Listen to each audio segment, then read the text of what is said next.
एक बहुत ही सुंदर गांव था जिसका नाम था खुशहालपुर। वहाँ रामू काका नाम के एक मेहनती किसान रहते थे।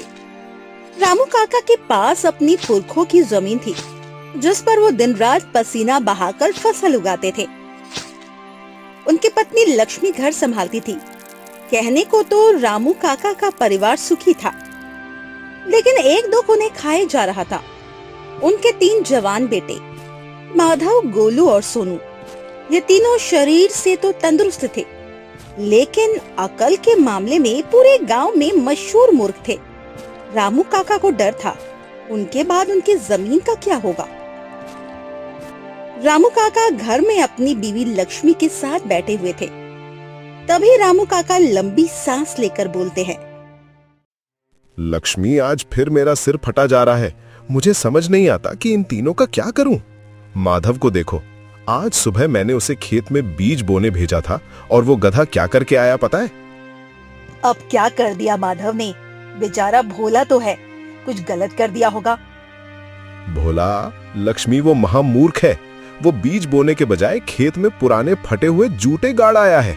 जब मैंने पूछा कि ये क्या बदतमीजी है तो बड़े गर्व से बोला, पिताजी, अगर एक बीज से हजारों अनाज निकलते हैं तो एक पुराने जूते से हजारों नए जूते उगेंगे। फिर हमें कभी चप्पल जूते खरीदने की जरूरत नहीं पड़ेगी। बताओ लक्ष्मी, क्या जूतों के भी पेड़ उगते हैं? हे भगवान, ये लड़का तो हाथ से निकल गया है, लेकिन गोलू और सोनू तो कुछ काम कर रहे होंगे ना। गोलू की तो बात ही मत करो। वो कल रात से कुएं के पास बैठा है, कह रहा है कि कुएं के अंदर चांद गिर गया है और वो उसे निकालने के लिए बाल्टी में दूध भरकर बैठा है। कहता है चांद को दूध पसंद होगा, जैसे ही वो दूध पीने ऊपर आएगा मैं उसे पकड़ लूंगा। और सोनू, वो तो सबसे बड़ा नमूना है। वो खेत की मेड़ पर बैठकर चिड़ियों को डंडा दिखा रहा है और कह रहा है कि वो चिड़ियों की भाषा सीख रहा है ताकि उन्हें खेत से भगा सके। तभी माधव, गोलू और सोनू घर में दाखिल होते हैं। तीनों के चेहरे पर बड़ी मुस्कान होती है। पिताजी, खुशखबरी है, अब आपको खेत में हल चलाने की कोई जरूरत नहीं है। हमने अमीर बनने का शॉर्टकट ढूंढ लिया है। अब कौन सा नया रायता फैलाया है तुम तीनों ने? मुझे तो डर लग रहा है तुम्हारी खुशखबरी सुनकर। पिताजी, अब पुराने जमाने के किसान हैं।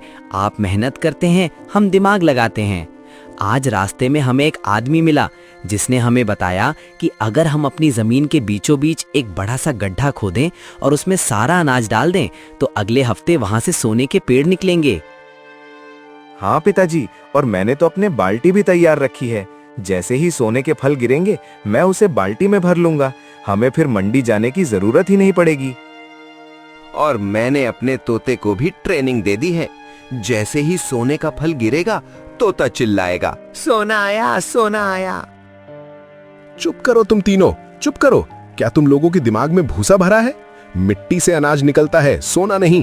और तुम माधव, जूते गाड़ने वाले, क्या तुम्हें सच में लगता है कि जूते उगेंगे? पिताजी, आप हमें नीचा मत दिखाइए। उस आदमी ने कहा था कि सिर्फ बुद्धिमान लोग ही सोने के पेड़ उगा सकते हैं। क्या आपको लगता है कि हम बुद्धिमान नहीं हैं? बेटा, तुम्हारे पिताजी सही कह रहे हैं। मेहनत का कोई विकल्प नहीं होता। तुम लोग अपनी अकल का इस्तेमाल सही जगह क्यों नहीं करते? माँ, आप चिंता मत कीजिए। हम कल सुबह ही एक बड़े साधु बाबा के पास जा रहे हैं। सुना है वो मूर्खों को रातों रात विद्वान बना देते हैं। हम उनसे शिक्षा लेकर आएंगे। अगले दिन तीनों भाई घर से निकल पड़े साधु बाबा की खोज में। उन्हें रास्ते में एक घना जंगल मिला। वहां एक पुराने बरगद के पेड़ के नीचे एक साधु बाबा ध्यान मुद्रा में बैठे थे। साधु बाबा को देख तीनों भाई उनके पास जाकर खड़े हो जाते हैं। तभी माधव तेज आवाज में बोलता है, ओ बाबा जी, उठिए, हमें आपसे बहुत जरूरी काम है। हमें दुनिया का सबसे बुद्धिमान आदमी बनना है। मूर्खता की कोई सीमा नहीं होती और ज्ञान का कोई अंत नहीं। तुम तीनों यहाँ क्यों आए हो? बाबा, हमें हमारे पिताजी बहुत डांटते हैं। वो कहते हैं हम मूर्ख हैं। आप हमें कोई ऐसा मंत्र दीजिए जिससे हम सब कुछ जान जाएं और हमें मेहनत न करनी पड़े। ज्ञान मेहनत से आता है बेटा। लेकिन अगर तुम सच में कुछ सीखना चाहते हो तो मेरा एक काम करना। बताइए बाबा, हम तैयार हैं। क्या हमें पहाड़ उठाना है या समुद्र खाली करना है? नहीं नहीं, बस पास के राज्य रुद्रपुर में जाओ। वहां के राजा रुद्र प्रताप ने एक सभा बुलाई है। उन्होंने घोषणा की है कि जो भी उन्हें बेवकूफी का सबसे बड़ा सबूत देगा उसे वो 1000 सोने की मुद्राएं देंगे। जाओ और राजा को अपनी कला दिखाओ। ये सुन माधव खुश होकर कहता है, अरे बेवकूफी का सबूत, ये तो हमारे लिए बाएं हाथ का खेल है। हम तो पैदाशी कलाकार हैं इस मामले में। चलिए भाइयों, राजा के दरबार चलते हैं। तीनों भाई खुशी खुशी राजा रुद्र प्रताप के दरबार की ओर चल दिए। उन्हें लगा राजा उन्हें सच में इनाम देंगे, लेकिन उन्हें नहीं पता था राजा बहुत चतुर है। राजा रुद्र प्रताप के दरबार में राजा अपने सिंहासन पर बैठे हैं। मंत्री और दरबारी आसपास खड़े हैं। मंत्री जी, आज की सभा में कोई आया है? क्या किसी ने बेवकूफी का सबूत पेश किया? महाराज, बाहर 3 नौजवान आए हैं। वो खुद को महामूर्ख कह रहे हैं और कह रहे हैं कि उनके पास ऐसा सबूत है जिसे देखकर आप दंग रह जाएंगे। अच्छा, उन्हें अंदर बुलाओ। देखें जरा इस दुनिया में कितने बड़े नमूने पड़े हैं। महाराज की जय हो। हम आपके लिए दुनिया की सबसे दुर्लभ चीज लाए हैं, हवा का पंछी। माधव के हाथ में एक खाली पिंजरा होता है। राजा रुद्र प्रताप पिंजरे की तरफ देखते हुए कहते हैं, पर ये पिंजरा तो खाली है, इसमें कुछ भी नहीं है। यही तो इसकी खासियत है महाराज। इसे सिर्फ वही देख सकता है जो पैदा होते ही मूर्ख था। जो अक्लमंद है उसे ये पिंजरा खाली दिखेगा। क्या आपको इसमें पंछी दिख रहा है?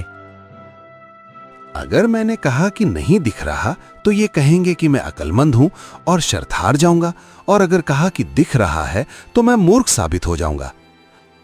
हाँ, मुझे दिख रहा है। बहुत ही सुंदर पंछी है। इसके पंख तो बिल्कुल सुनहरे हैं। मंत्री जी, क्या आपको दिख रहा है?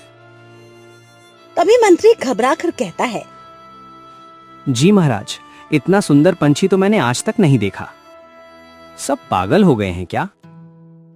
और महाराज, हमारे पास एक और चीज है। ये देखिए, अदृश्य बाल्टी। इसमें हमने अमृत भरा है। जो इसे पिएगा वो कभी बूढ़ा नहीं होगा। लेकिन महाराज, अमृत भी सिर्फ उसे ही दिखेगा जो अपने माता पिता का इकलौता बेटा हो।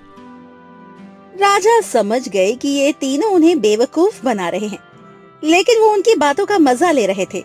राजा ने उन्हें इनाम देने की बजाय एक नई चुनौती दे दी। तुम तीनों वाकई बहुत ज्ञानी हो। मैं तुम्हें इनाम जरूर दूंगा, लेकिन पहले तुम्हें मेरे एक सवाल का जवाब देना होगा। अगर जवाब सही हुआ तो 1000 नहीं 5000 सोने की मुद्राएं मिलेंगी। पूछिए महाराज, हम तैयार हैं। बताओ, वो कौन सी चीज है जिसे तुम देख सकते हो पर पकड़ नहीं सकते, और जिसे तुम खा सकते हो पर पेट नहीं भरता? महाराज, वो चीज है सपना। नहीं महाराज, वो चीज है हवा। नहीं, वो चीज है कसम। कसम देखी जा सकती है जब कोई खाता है, और कसम खाई भी जाती है, पर पेट नहीं भरता। जवाब दिलचस्प है। तुम तीनों आज रात महल में रुकोगे। कल सुबह मैं तुम्हें इनाम दूंगा। लेकिन उसी रात महल में कुछ ऐसा हुआ जिससे इन तीनों की जान पर बन आई। पड़ोसी राज्य के 2 जासूस महल में घुस आए थे और राजा पर हमला करने वाले थे। रात के समय में जासूस तलवार लेकर राजा की कमरे की ओर जा रहे हैं। माधव, गोलू और सोनू भूखे थे, इसीलिए वो रसोई की तलाश में घूम रहे थे। भाइयों, मुझे बहुत भूख लगी है। ये राजा तो कंजूस निकला, खाना भी नहीं खिलाया। देखो, सामने कोई परछाई दिख रही है। शायद वो रसोइया है। खामोश, राजा सो रहा है। जैसे ही कमरा खुले हमला कर देना। ओ भाई साहब, हमें भी थोड़ा खाना दे दो। क्या बना रहे हो? माधव उन्हें रसोइया समझकर उनके पीछे दौड़ने लगता है। अरे रुको, भाग क्यों रहे हो? हमें बस 2 रोटियां चाहिए। रात का गहरा सन्नाटा था। राजा रुद्र प्रताप के महल में, जहां मौत के इरादे से जासूस छिपे थे, वहीं हमारे 3 महारथी भूख के मारे बोराए हुए घूम रहे थे। माधव ने जासूसों को रसोइया समझ लिया और उनके पीछे हाथ धोकर पड़ गया। जासूसों को लगा कि उनकी योजना पकड़ी गई है और वे अपनी जान बचाने के लिए भागने लगे। महल का पिछला गलियारा में जासूस भाग रहे हैं और माधव, गोलू, सोनू उनके पीछे चिल्लाते हुए दौड़ रहे हैं। अरे हो भाई साहब, रुकिए तो सही। आप लोग तो ऐसे भाग रहे हैं जैसे हमने आपकी कड़ाही चुरा ली हो। अरे हमें बस 4 रोटियां और थोड़ा सा गुड़ चाहिए। क्या मेहमानों को भूखा रखना आपके राज्य की परंपरा है? अरे ये कौन लोग हैं? क्या ये राजा के गुप्तचर हैं? इन्हें कैसे पता चला कि हम यहाँ हैं? पता नहीं, ये तो खाने की बात कर रहे हैं। शायद ये कोड भाषा में बात कर रहे हैं। रोटी का मतलब शायद तलवार हो सकता है। भागो। अरे रसोइया जी रुकिए, अगर रोटियां खत्म हो गई हैं तो कम से कम दाल ही दे दीजिए, हम बिना नमक के भी खा लेंगे। आप लोग इतनी लंबी तलवारें लेकर क्यों भाग रहे हैं? क्या इनसे प्यास काटते हैं? भाइयों, मुझे लगता है ये लोग बहुत शर्मीले हैं। मेहमानों को खिलाने में शर्मा रहे हैं। हमें इन्हें घेरना होगा। पहरेदारों, देखो रसोइया जी भाग रहे हैं। इन्हें पकड़ो, वरना आज हमें भूखा सोना पड़ेगा। शोर सुनकर महल के असली पहरेदार जाग जाते हैं और मशालें जल उठती है। राजा रुद्र प्रताप भी अपनी तलवार लेकर बाहर आ जाते हैं। क्या तमाशा है? आधी रात को ये शोर कैसा? माधव, तुम लोग यहाँ क्या कर रहे हो? महाराज देखिए, आपके रसोइये कितने बदतमीज हैं। हम इनसे खाना मांग रहे हैं और ये तलवारें दिखाकर हमें डरा रहे हैं। और देखिए, ये तो खिड़की से कूदने की कोशिश कर रहे हैं। पहरेदार जासूसों को दबोचते हुए कहते हैं, महाराज, ये रसोइये नहीं हैं। ये तो पड़ोसी राज्य के जासूस हैं। इनके पास जहरीले खंजर और राजमहल का नक्शा मिला है। क्या जासूस? और माधव, तुमने इन्हें कैसे पकड़ा? महाराज, मैंने देखा कि ये लोग दबे पांव आपके कमरे की तरफ जा रहे थे। मुझे लगा कि ये आपको आधी रात का नाश्ता देने जा रहे हैं। मैंने सोचा कि थोड़ा हमें भी मिल जाएगा। जब मैंने इनसे मांगा तो ये भागने लगे। हाँ महाराज, और मैंने तो एक को बाल्टी मारने की भी कोशिश की, पर वो बच गया। कमाल है, इन तीनों की मूर्खता ने आज मेरी जान बचा ली। अगर ये खाने के चक्कर में शोर न मचाते तो आज अनर्थ हो जाता। मंत्री जी, इन जासूसों को कालकोठरी में डालिए और इन तीनों वीरों के लिए शाही दावत का इंतजाम कीजिए। अगली सुबह राजा के दरबार में रामू काका और लक्ष्मी को संदेश भेजकर बुलाया जाता है। वो दोनों डरे हुए दरबार में खड़े होते हैं। महाराज, मुझे माफ कर दीजिए। मेरे बेटों ने जरूर कोई बड़ी बेवकूफी की होगी। आप चाहे तो इन्हें जेल में डाल दें, बस इनकी जान बख्श दें। ये बचपन से ही ऐसे थोड़ा कम अकल है। हाँ महाराज, ये दिल के बुरे नहीं है, बस इनका दिमाग थोड़ा उल्टा चलता है। रामू काका, आप गलत समझ रहे हैं। आपके बेटों ने कल रात वो काम किया है जो बड़े बड़े सेनापति नहीं कर पाए। इन्होंने मेरे राज्य को खतरे से बचाया है। देखा पिताजी, मैंने कहा था ना कि हम कलाकार हैं। महाराज हमें इनाम दे रहे हैं। बिल्कुल, मैं तुम तीनों को 1000 सोने की मुद्राएं और एक घोड़ा इनाम में देता हूं। और हाँ रामू काका, आप चिंता ना करें, इनकी अनोखी बुद्धि ही इनकी सबसे बड़ी ताकत है। भाइयों, अब हम साधारण किसान नहीं रहे। अब हम शाही जासूस पकड़ने वाले विशेषज्ञ हैं। अब हमें खेत में काम करने की जरूरत नहीं। सही कहा भाई, मैंने तो सोच लिया है कि मैं अपने घोड़े के लिए भी एक सोने का कमरा बनवाऊंगा। आखिर शाही घोड़ा है, साधारण तबेले में कैसे रहेगा। और मैं तो अपने तोते के लिए भी एक छोटा घोड़ा खरीदूंगा। तोता घोड़े पर बैठकर उड़ेगा। लक्ष्मी, देख रही हो, पैसा आने से इनकी अकल और कम हो गई है। घोड़ा तोते के ऊपर उड़ेगा या तोता घोड़े के ऊपर, इन्हें तो अब भगवान ही बचाए। रहने दीजिए, कम से कम इनके पास अब धन तो है। अब कोई इन्हें मूर्ख नहीं कहेगा, सब सेठ जी कहेंगे। गांव पहुंचते ही तीनों भाइयों की चर्चा पूरे इलाके में हो गई।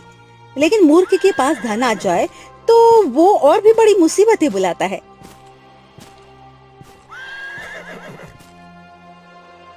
गांव में एक शातिर ठग रहता था जिसका नाम था कालिया। कालिया की नजर इन तीनों के सोने पर थी। गांव के चौराहे पर कालिया ठग माधव के पास आता है। अरे माधव सेठ, प्रणाम। सुना है आप तो राजा के भी उस्ताद बन गए हैं, लेकिन ये क्या, आप अभी भी इस साधारण घोड़े पर घूम रहे हैं?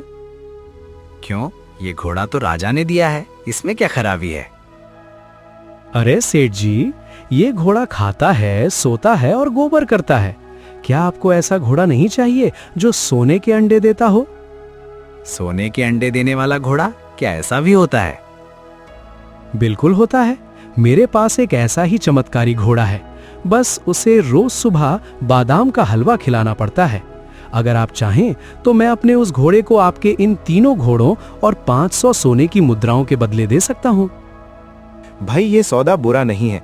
एक सोने का अंडा रोज मिलेगा तो हम राजा से भी अमीर हो जाएंगे। हाँ हाँ कालिया भाई, जल्दी से वो घोड़ा ले आओ, हमें बादाम का हलवा बनाना भी आता है। माधव, गोलू और सोनू अब खुद को दुनिया का सबसे बड़ा धनवान और बुद्धिमान समझने लगे थे। लेकिन जैसा कि कहा जाता है, मूर्ख और उसका धन ज्यादा दिन तक साथ नहीं रहते। ठग कालिया ने उनकी कमजोरी पकड़ ली थी। उसने उन्हें सोने के अंडे देने वाले घोड़े का ऐसा लालच दिया, तीनों भाइयों की आंखों में पट्टी बन गई। गांव के मैदान में कालिया ठग एक बूढ़ा, कमजोर और बीमार सा गधा लेकर आता है, जिसे उसने रंग बिरंगे कपड़ों से सजा रखा था। कालिया बड़े गर्व के साथ कहता है, ये देखिए सेठ जी, ये है वो जादुई घोड़ा। इसे मैंने हिमालय की गुप्त गुफाओं से मंगवाया है। ये दिखने में थोड़ा छोटा लग रहा होगा, लेकिन इसके कारनामे बहुत बड़े हैं। कालिया भाई, ये घोड़ा तो कुछ अजीब दिख रहा है। इसके कान बहुत लंबे हैं और ये बार बार ढेंचू ढेंचू क्यों कर रहा है? राजा का घोड़ा तो हिनहिनाता था। अरे माधव सेठ, यही तो इसकी खासियत है। ये साधारण घोड़ा थोड़ी ही है, ये विदेशी नस्ल का घोड़ा है। जो घोड़े हिनहिनाते हैं वे सिर्फ घास खाते हैं, लेकिन जो ढेंचू बोलते हैं, समझ लीजिए कि उनके पेट में सोने के अंडे पक रहे हैं। ये इसकी गुप्त भाषा है। अच्छा, और ये अंडे कब देगा? हमें बहुत जल्दी है, हमें एक सोने का महल बनवाना है। बस जैसा मैंने कहा था, इसे आज रात भर एक अंधेरे कमरे में बांध कर रखिए और इसके सामने शुद्ध देसी घी का हलवा और बादाम रख दीजिए।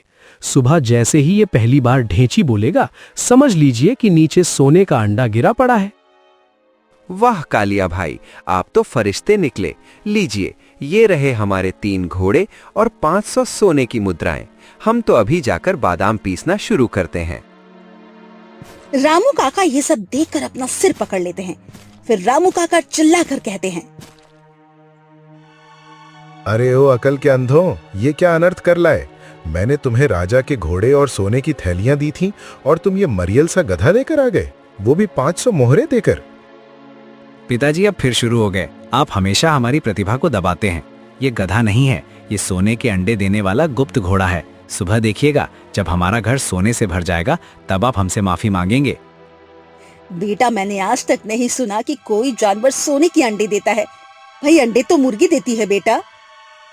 माँ, पुरानी बातें छोड़िए, ये आधुनिक युग का चमत्कार है। सोनू, जल्दी से हलवा लाओ, महाराज को भूख लगी होगी। फिर रात का समय हुआ, गधे को एक कमरे में बंद कर दिया जाता है। तीनों भाई बाहर पहरा देते हैं। भाई, मुझे तो नींद आ रही है, क्या हम सो नहीं सकते? बिल्कुल नहीं। अगर सोने का अंडा गिरते ही किसी चोर ने चुरा लिया तो हमें जागना होगा। जैसे ही आवाज आए ढेंचू, वैसे ही अंदर घुस जाना। रात बीतती है। सुबह होते ही गधा जोर जोर से आवाज निकालता है, ढेंचू ढेंचू। माधव उछलते हुए कहता है, आवाज आई, आवाज आई। चलो भाइयों, खजाना समेटने का वक्त आ गया। ये देख गोलू हैरानी से कहता है, अरे, यहाँ तो कोई अंडा नहीं है। ये क्या काला काला सा पड़ा है? क्या सोना काला भी होता है? भाई, इसमें से तो बहुत गंदी बदबू आ रही है। क्या सोने में से बदबू आती है? ओह, मैं समझ गया।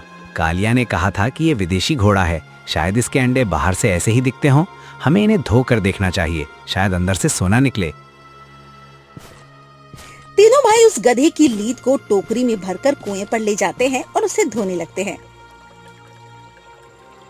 गांव वाले ये देखकर अपनी हंसी नहीं रोक पाते। अरे माधव, ये क्या धो रहे हो?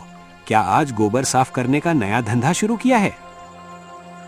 ये सुनकर माधव गुस्से में कहता है, चुप रहो तुम लोग, तुम्हें क्या पता ये जादुई चीज है। एक बार धुल जाने दो, फिर इसकी चमक तुम्हारी आंखें चुंधिया देगी। अब बस भी करो, कितनी नाक कटवाओगे मरी। वो ठग कालिया तुम्हारे सारे पैसे और घोड़े लेकर शहर भाग गया और तुम लोग यहाँ गधे का गोबर धो रहे हो। पिताजी, क्या सच में हमें ठग लिया गया? पर साधु बाबा ने तो कहा था कि राजा को बेवकूफी का सबूत दो। हमने तो सबूत दिया था। साधु बाबा ने तुम्हें अकल इस्तेमाल करने के लिए कहा था, गधे पालने के लिए नहीं। अब जाओ और उस कालिया को ढूंढो, वरना घर में कदम मत रखना। जंगल के रास्ते में तीनों भाई दुखी होकर कालिया को ढूंढने निकलते हैं। तभी उन्हें फिर से वही साधु बाबा मिलते हैं। बाबा हमें बचा लीजिए, हम तो बर्बाद हो गए। उस कालिया ने हमें गधा थमा दिया और हमारा सब कुछ लूट लिया। बेटा, जो बिना सोचे समझे लालच करता है उसके साथ यही होता है। लेकिन घबराओ मत, मैं तुम्हें एक ऐसी चीज दूंगा जिससे तुम अपना खोया हुआ धन वापस पा सकोगे। क्या बाबा, क्या इस बार आप सोने की मुर्गी देंगे? नहीं, मैं तुम्हें ये सच्चाई का डंडा देता हूं। साधु बाबा एक साधारण सी लकड़ी देते हैं। इसे लेकर कालिया के पास जाओ। जब तुम इसे हवा में घुमाओगे और कहोगे डंडा चले सच निकले, तो ये डंडा अपने आप कालिया की पिटाई शुरू कर देगा और वो सब कुछ उगल देगा। वाह वाह वाह, ये हुई ना बात। इस बार तो हम कालिया का हुलिया बिगाड़ देंगे। साधु बाबा से सच्चाई का डंडा पाकर तीनों भाइयों के हौसले बुलंद थे। वो ये नहीं जानते थे डंडा जादू से नहीं, बल्कि सही जगह पर सही चोट करने से काम करता है। लेकिन माधव, गोलू और सोनू के लिए तो ये किसी देवी शक्ति जैसा था। वे तीनों उसी जंगल के रास्ते शहर की ओर चल दिए जहाँ कालिया ठग छिपा था। कालिया ठग एक मेज पर बैठा हुआ खाना खा रहा था और सोने की मोहरों को गिनकर खुश हो रहा था। कालिया खुद से बात करता हुआ बोला, वाह, क्या बेवकूफ हाथ लगे थे। गधे को विदेशी घोड़ा बताकर मैंने अपनी 7 पीढ़ियों का इंतजाम कर लिया। बेचारे अब तक गधे का गोबर धो रहे होंगे। सच कहा है किसी ने, जब तक दुनिया में मूर्ख जिंदा हैं, अकलमंद भूखे नहीं मर सकते। तभी माधव, गोलू, सोनू दरवाजा खोलकर अंदर घुसते हैं। माधव के हाथ में वो लकड़ी का डंडा होता है। माधव चिल्लाकर बोलता है, ओ कालिया के बच्चे, बहुत हलवा खिलाया तूने हमारे गधे को। अब ये सच्चाई का डंडा तुझे ऐसा हलवा खिलाएगा कि तू जन्मों तक याद रखेगा। अरे, तुम लोग यहाँ भी पहुंच गए और ये लकड़ी का टुकड़ा दिखाकर मुझे डरा रहे हो। जाओ जाओ, जाकर अपने गधे की मालिश करो, शायद शाम तक वो अंडा दे दे। कालिया, बहुत हंस लिया तूने। अब रोने की बारी तेरी है। भाई माधव, मंत्र पढ़ो। आबरा का डाबरा, डंडा चले सच निकले, मार इसे डंडे जब तक ये सारा सोना ना उगल दे। माधव डंडा लेकर कालिया की ओर दौड़ता है। कालिया को लगता है शायद डंडा सच में जादुई है। वो डरकर पीछे हटता है, कुर्सी में फंस जाता है और वो धड़ाम से नीचे गिर जाता है और सोने की थैलियां फर्श पर बिखर जाती है। देखा, मंत्र काम कर गया। डंडा अभी हवा में ही था और कालिया ने सच उगल दिया। अरे, ये तो सच में जादू है। भाई साहब, मुझे माफ कर दो। ये लो अपना सोना और अपने घोड़े। मुझे इस जादुई डंडे से मत मारना। इतनी आसानी से नहीं छोड़ेंगे। तूने हमें गधा दिया था ना, अब तू भी गधा बनेगा। डंडा इसे गधा बना दे। क्या? गधा? भाई साहब, डंडा सिर्फ सच निकाल सकता है, इंसान को जानवर नहीं बना सकता। चुप रह, तू हमारे डंडे की शक्ति पर शक कर रहा है। भाई, इसे 2-4 लगाओ, तभी ये गधा बनेगा। थोड़ी देर बाद तीनों भाई कालिया से अपना सोना और घोड़े वापस लेते हैं। लेकिन वे कालिया को नहीं छोड़ते, बल्कि उसे रस्सी से बांधकर अपने पीछे घसीटते हुए ले जाते हैं। भाइयों, अब हम सीधे घर नहीं जाएंगे। हम राजा रुद्र प्रताप के पास जाएंगे और उन्हें दिखाएंगे कि हमने कैसे इस ठग को पकड़ा। राजा हमें फिर से इनाम देंगे और हम राजा से कहेंगे कि इस डंडे को राजकीय डंडा घोषित कर दें। तीनों भाई कालिया को घसीटते हुए अंदर ले आते हैं। अरे, तुम तीनों फिर आ गए। और ये कौन है जिसे तुम बकरी की तरह बांध कर लाए हो? महाराज, ये वही ठग है जिसने हमें गधा बेचकर ठगा था। हमने इसे अपने जादुई डंडे से पकड़ा है।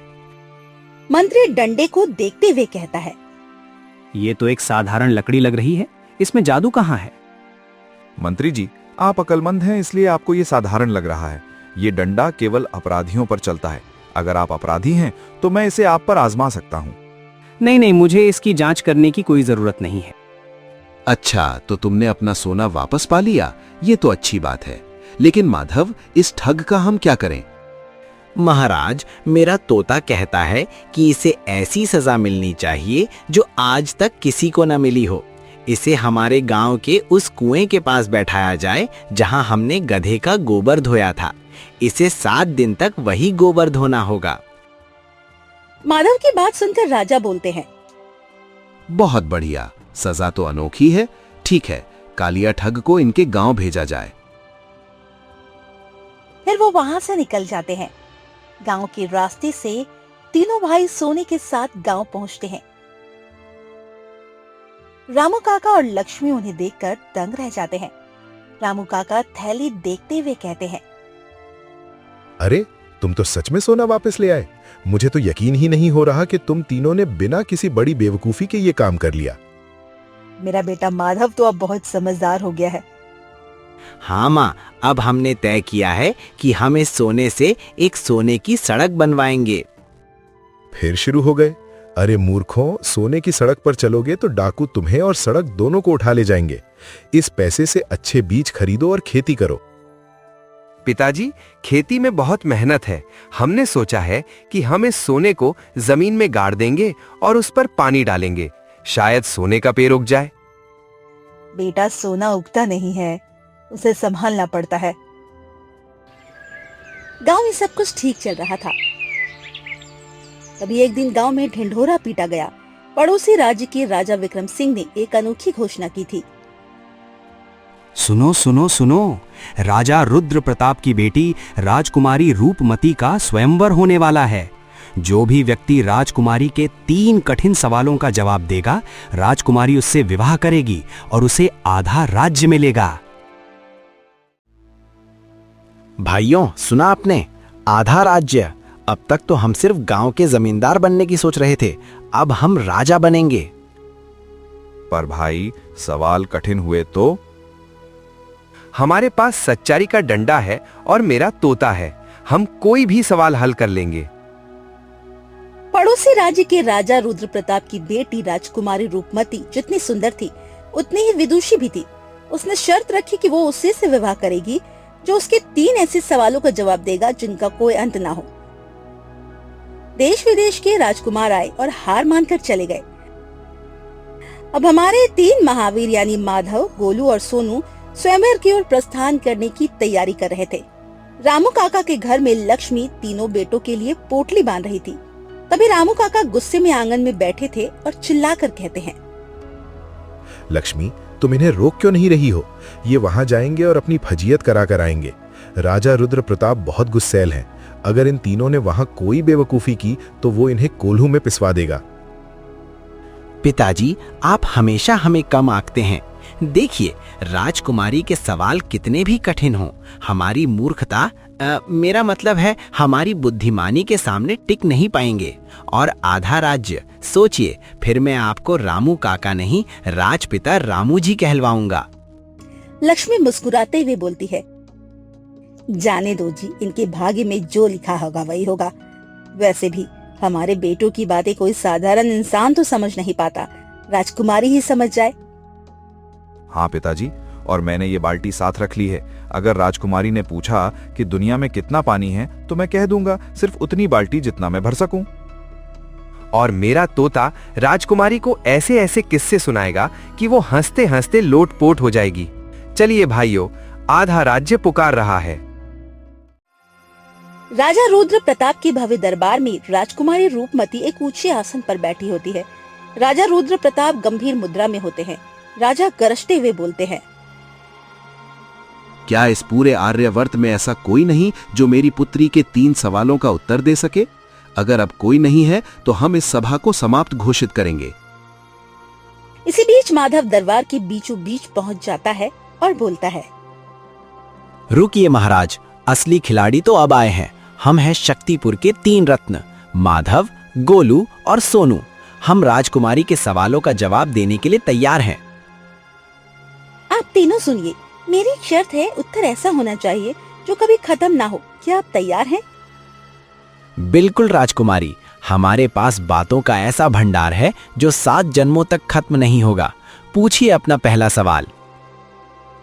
मेरा पहला सवाल है, वो कौन सा किस्सा है जो कभी खत्म नहीं होता? दरबार में सन्नाटा छा जाता है। बड़े बड़े विद्वान सोचने लगते हैं, पर माधव हंसते हुए बोलता है, राजकुमारी, ये तो बहुत सरल है। सुनिए, एक बहुत बड़ा गोदाम था जिसमें करोड़ों गेहूं के दाने भरे थे। उस गोदाम की दीवार में एक बहुत छोटा सा छेद था। वहां एक चिड़िया आई और एक दाना लेकर उड़ गई। फिर दूसरी चिड़िया आई और दूसरा दाना लेकर उड़ गई। फिर तीसरी चिड़िया आई और तीसरा दाना लेकर उड़ गई। फिर क्या हुआ? फिर चौथी चिड़िया आई और चौथा दाना लेकर उड़ गई। फिर पांचवी चिड़िया आई और पांचवा दाना लेकर उड़ गई। अरे भाई, आगे तो बढ़ो। चिड़ियों के उड़ने के बाद क्या हुआ? राजकुमारी, अभी तो सिर्फ 5 दाने हुए हैं। गोदाम में करोड़ों दाने हैं। जब तक सारी चिड़ियां सारे दाने लेकर नहीं उड़ जाती, किस्सा आगे कैसे बढ़ेगा? अभी तो 6वीं चिड़िया आ रही है, पुर्र उड़ गई। अब 7वीं आ रही है। रुक जाओ। अगर ये इसी तरह बोलता रहा तो हमारी पूरी उम्र चिड़िया उड़ाने में निकल जाएगी। राजकुमारी, इसका जवाब सही है। ये किस्सा वाकई कभी खत्म नहीं होगा। राजकुमारी दूसरा सवाल पूछती है। अच्छा, दूसरा सवाल सुनिए। वो कौन सी सीढ़ी है जिससे स्वर्ग तक पहुंचा जा सकता है और उसे कोई देख नहीं सकता? गोलू आगे आकर बोला, राजकुमारी, वो सीढ़ी है झूठ की सीढ़ी। आदमी एक झूठ बोलता है, उसे छुपाने के लिए दूसरा, फिर तीसरा, और वो इतनी ऊंची सीढ़ी बना लेता है कि उसे लगता है वो स्वर्ग पहुंच गया है। लेकिन चूंकि झूठ का कोई वजूद नहीं होता, इसलिए वो सीढ़ी किसी को दिखाई नहीं देती, और जैसे ही सच्चाई की धूप पड़ती है, आदमी धड़ाम से नीचे गिर जाता है। बहुत खूब, आपकी बातों में तो गहराई है। अब मेरा आखिरी और सबसे कठिन सवाल। राजकुमारी तीसरा सवाल पूछती है। मेरा तीसरा सवाल है, दुनिया में सबसे बड़ा मूर्ख कौन है? तीनों भाई एक दूसरे की ओर देखते हैं। सोनू तोते को आगे करते हुए कहता है, राजकुमारी, इसका जवाब मेरा तोता देगा। तोते मियाँ, बताओ, दुनिया में सबसे बड़ा मूर्ख कौन है? जो अपनी अक्ल पर घमंड करे, जो दूसरों को छोटा समझे और जो शक्तिपुर के इन 3 भाइयों से पंगा ले, वही सबसे बड़ा मूर्ख है। राजकुमारी, तोते ने सही कहा। मूर्ख वह नहीं जो बेवकूफी करे। मूर्ख वह है जो यह समझे कि उसे सब कुछ पता है। हम तीनों तो जानते हैं कि हम मूर्ख हैं, इसलिए हम सुरक्षित हैं। पर जो विद्वान होने का नाटक करते हैं, वे ही सबसे बड़े संकट में हैं। राजा रुद्र प्रताप और राजकुमारी रूपमती दंग रह जाते हैं। दरबारियों ने तालियां बजाना शुरू कर दी। कमाल है, मैंने आज तक ऐसे अद्भुत लोग नहीं देखे। इन्होंने अपनी सरलता और अतरंगी बातों से कठिन सवालों को हल कर दिया। पिताजी, मुझे मेरा वर मिल गया।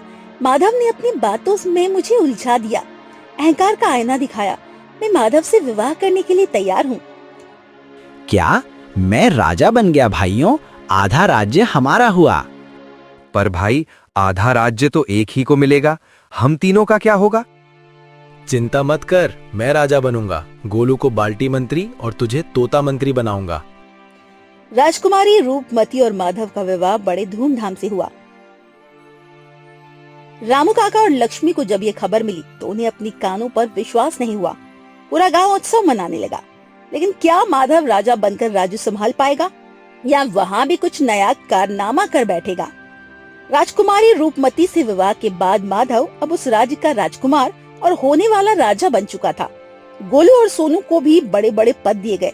लेकिन जैसा कि रामू काका को डर था, इन तीनों ने राजमहल को भी अपने मूर्खता के अखाड़े में बदल दिया। माधव का दरबार अब न्याय के लिए कम और हंसी मजाक के लिए ज्यादा जाने लगा। राज दरबार में माधव ऊंचे सिंहासन पर बैठते हैं। बगल में गोलू जल मंत्री और सोनू पशु पक्षी मंत्री बनकर बैठे हैं। पहरेदार चिल्लाकर बोलता है, महाराज, एक फरियादी आया है। उसका पड़ोसी उसके साथ झगड़ा कर रहा है। बुलाओ बुलाओ, आज हम ऐसा न्याय करेंगे कि पड़ोसी तो क्या, उसकी पुश्तें भी याद रखेंगी। गोलू मंत्री, पानी पिलाओ इन्हें, शायद इनका गुस्सा ठंडा हो जाए। हुजूर, इस पड़ोसी की गाय ने मेरे खेत की सारी फसल खा ली। अब ये कहता है कि गाय तो जानवर है, उसका क्या कसूर, मुझे मुआवजा चाहिए। महाराज, गाय मेरी है, पर भूख तो उसकी अपनी थी। मैंने तो उसे नहीं कहा था कि पड़ोसी के खेत में जाओ। अब आप ही बताइए, क्या मैं गाय के पेट के अंदर जाकर उसे रोक सकता था? ये तो बहुत ही पेचीदा मामला है। गोलू मंत्री, आपकी क्या राय है? महाराज, कसूर न किसान का है न पड़ोसी का, कसूर उस फसल का है। फसल होगी ही क्यों? अगर फसल नहीं होती तो गाय उसे खाती ही नहीं। मेरा सुझाव है कि आज से राज्य में फसल उगाना बंद कर दिया जाए। नहीं महाराज, मेरा तोता कह रहा है कि असली अपराधी वह गाय है। उसे अदालत में बुलाया जाए और उसे 3 दिन की जेल दी जाए। साथ ही उसे सजा के तौर पर केवल कड़वा नीम खिलाया जाए। खामोश, हम अपना फैसला सुनाते हैं। चूंकि गाय ने फसल खाई है, इसलिए पड़ोसी को अब से रोज किसान के घर जाकर गाय की तरह बाबा करना होगा, जब तक कि अगली फसल ना उग जाए। और किसान को आदेश दिया जाता है कि वो अपनी फसल पर कड़वा तेल छिड़क दे, ताकि गाय उसे छुए भी नहीं। किसान सिर पकड़कर बोलता है, हे भगवान, इससे तो अच्छा था मैं घर ही रहता। ओए राजा बाबू, ये क्या अंधेर नगरी मचा रखी है तूने? पड़ोसी को गाय की तरह बुला रहा है। और गोलू, तू फसल बंद करवाएगा तो खाएगा क्या? बाल्टी का पानी? अरे पिताजी, आप आइए आइए, देखिए आपका बेटा कितना न्यायप्रिय राजा बना है। लोग मेरे फैसले सुनकर बेहोश हो रहे हैं। वो न्याय से नहीं, तेरी मूर्खता से बेहोश हो रहे हैं।